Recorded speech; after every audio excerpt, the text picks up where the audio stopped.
हनुमान जी राम का संदेश लेकर लंका पहुंचे थे।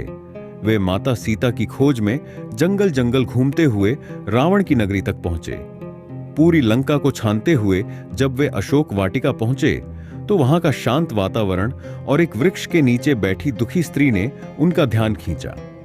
वह स्त्री थी माता सीता। बाल बिखरे हुए थे, आंखों में आंसू, शरीर कमजोर, लेकिन चेहरे पर तेज बना हुआ था। हनुमान जी पेड़ की एक डाल पर बैठकर सब देख रहे थे।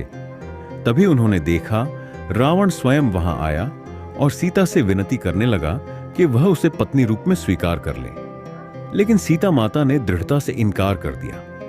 रावण गुस्से में वहां से चला गया और राक्षसियां भी कुछ देर बाद सो गईं। यह मौका देखकर हनुमान जी धीरे से नीचे उतरे और एक छोटी शाखा से राम की दी हुई अंगूठी माता सीता के पास गिरा दी।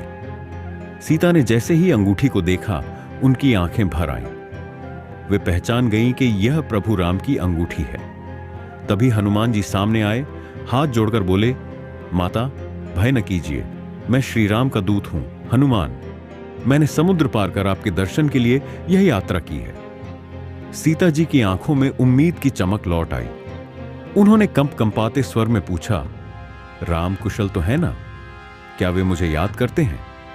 हनुमान ने भावुक होकर उत्तर दिया, माता, प्रभु राम दिन रात आपको याद करते हैं। वे शीघ्र ही यहां आकर आपको रावण के बंधन से मुक्त करेंगे। फिर सीता माता ने अपने बालों से चूड़ामणि निकाली और कहा, इसे प्रभु राम को देना। उन्हें मेरी ओर से संदेश देना कि मैं उनकी प्रतीक्षा कर रही हूं। हनुमान जी ने माता को प्रणाम किया, उनकी सेवा का वचन दिया और आकाश की ओर छलांग लगाकर अयोध्या की दिशा में लौट गए।